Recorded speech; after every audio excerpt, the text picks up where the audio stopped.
کے بعد محمد امجد بن شفاؤدین تیار رہے.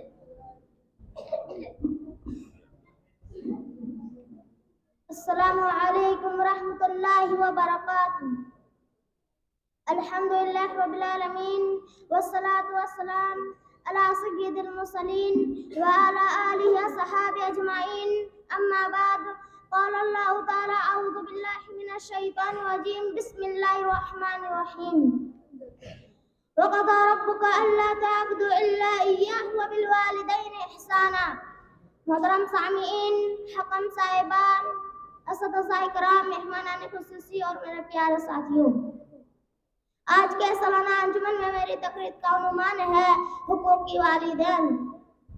محترم سامعین، کیا آپ بتلا سکتے ہیں کہ اللہ کے بعد دنیا کی وہ کون سی ہستی ہے جن کے احسانات ہم پر سب سے زیادہ ہے؟ جی ہاں، وہ ہمارے والدین ہیں، جن کے ہمارے اوپر اس قدر احسانات ہے کہ ہم کبھی بھی ان کے احسانات کا بدلہ نہیں چکا سکتے. اسی لیے قرآن میں بہت سارے مقامات پر اللہ تعالیٰ نے اپنی عبادت کے ساتھ والدین کے ساتھ حسن سلوک کی تاکید کی ہے. اسی لیے 15ویں پارے میں سورہ بنی اسرائیل میں اللہ تعالیٰ فرماتا ہے وَقَضَىٰ رَبُّكَ أَلَّا تَعْبُدُوا إِلَّا إِيَّاهُ وَبِالْوَالِدَيْنِ إِحْسَانًا. کہ تمہارے رب نے یہ فیصلہ کرتی ہے کہ صرف تم اسی کی عبادت کرو اور والدین کے ساتھ حسن سلوک کرو. پھر اللہ تعالیٰ نے والدین کے حقوق کی مزید وضاحت کرتے ہوئے فرمایا اِمَّا يَبْلُغَنَّ عِندَكَ الْكِبَرَ أَحَدُهُمَا أَوْ كِلَاهُمَا فَلَا تَقُل لَّهُمَا أُفٍّ وَلَا تَنْهَرْهُمَا وَقُل لَّهُمَا قَوْلًا كَرِيمًا. اگر والدین میں سے کوئی ایک یا دونوں بڑھاپے کو پہنچ جائے تو اسے اب تک نہ کہو، ان سے نرمی کے ساتھ بات کرو، ان کے لیے شفقت اور رحمت کا بازو پھیلا دو اور یہ دعا کرتے رہو رب ارحمہما کما ربیانی صغیرا. اے میرے رب، جیسے ان دونوں نے مجھے بچپن میں پالا تم ان پر رحم فرما. میرے بھائیوں، والدین کا مقام وہ مرتبہ ہماری شریعت اسلامیہ میں بہت زبردست بتلایا گیا ہے. ایک حدیث میں رسول اکرم صلی اللہ علیہ وسلم نے والد کی ناراضگی کو اللہ کی ناراضگی قرار دیا ہے. ایک مرتبہ اللہ کے رسول صلی اللہ علیہ وسلم سے کسی نے پوچھا کہ اے اللہ کے رسول، میرے اچھے سلوک کا سب سے زیادہ حقدار کون ہے؟ آپ صلی اللہ علیہ وسلم نے فرمایا تمہاری ماں.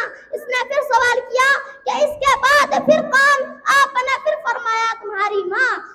اس نے پھر سوال کیا کہ اس کے بعد پھر کون؟ آپ نے پھر فرمایا تمہاری ماں.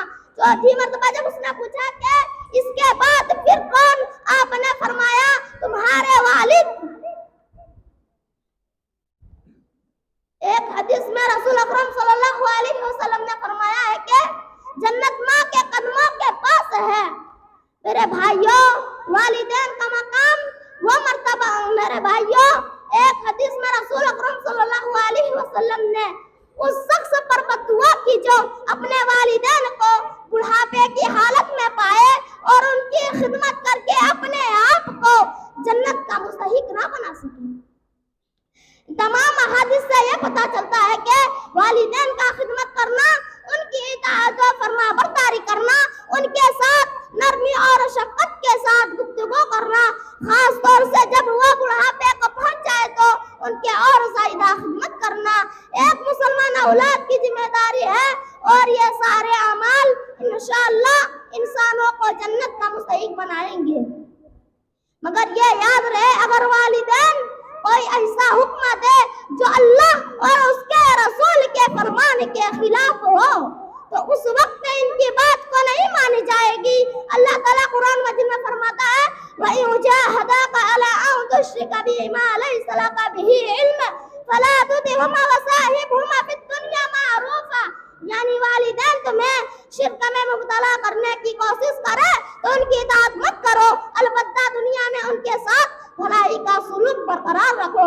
اللہ تعالیٰ سے دعا ہے کہ ہمیں اپنے والدین کی خدمت اور اطاعت کرنے کی توفیق عطا فرمائے. آمین. وآخر دعوانا الحمدللہ رب العالمین. السلام علیکم ورحمۃ اللہ.